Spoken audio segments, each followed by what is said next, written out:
So Asana might not be the right fit for you. Now, before you close this video thinking I'm about to trash Asana, I mean, if you know me, you know that's not true. So hear me out. If you've been wondering whether Asana is the right tool for your business, this video is for you. I've worked with countless small business owners, and while I absolutely love Asana, I know it's not the best fit for everyone.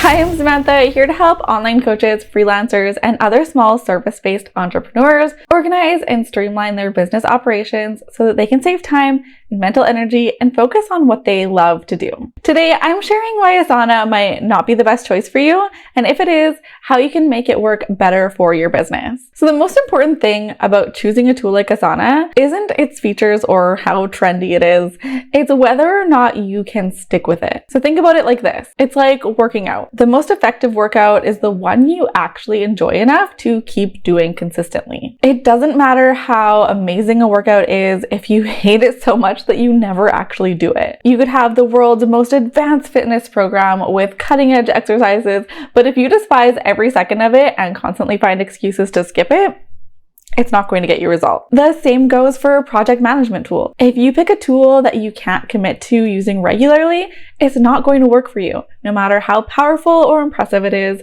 or how much I rave about it to you.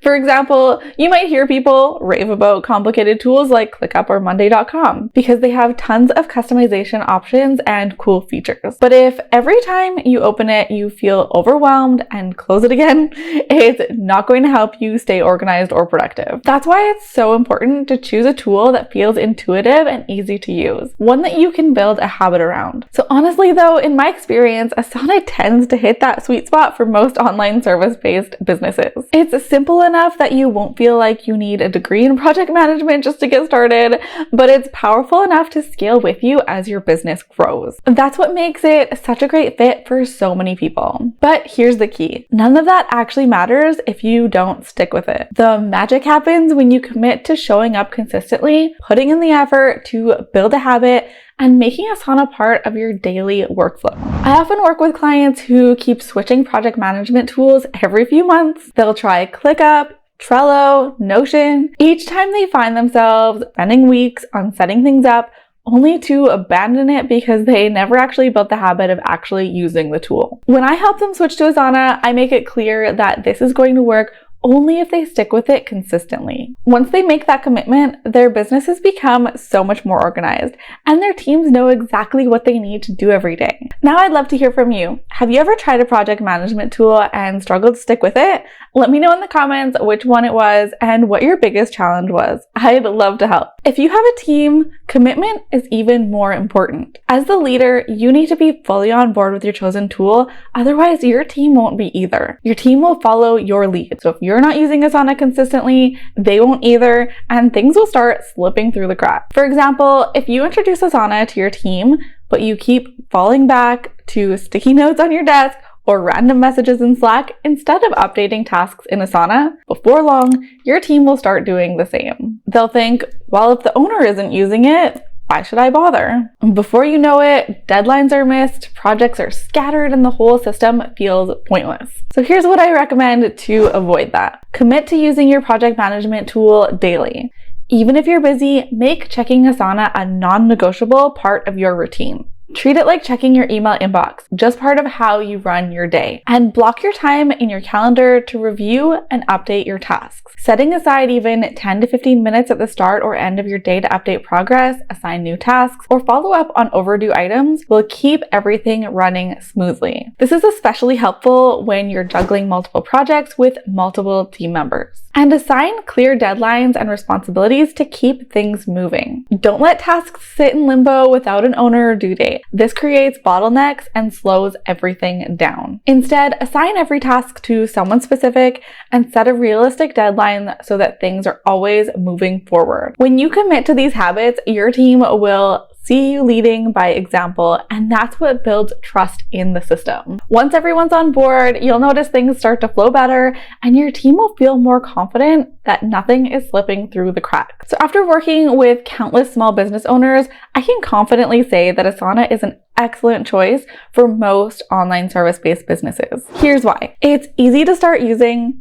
Unlike some tools that feel overwhelming with too many options and settings, Asana makes it simple to jump in and start organizing your tasks right away. You don't need to spend hours learning complex features before you can see results. It's also powerful enough to run your whole business. With the right strategies and structure, Asana can become your business's central hub. You can manage client work, track leads, organize content creation, and even streamline internal processes all in one place. I've seen business owners go from juggling multiple apps and spreadsheets to running everything seamlessly in Asana. It's amazing how much stress that can relieve when everything is centralized and clear. Asana is also flexible, so whether you need to track client projects, content creation, or team collaboration, Asana can handle it all. For example, I've worked with coaches who use Asana to track client progress, social media managers who plan months of content in advance, and virtual assistants who manage dozens of recurring tasks across multiple clients, all using Asana's flexible project boards, task lists, and calendar views. The beauty of Asana is that you can start simple with just a few lists or boards,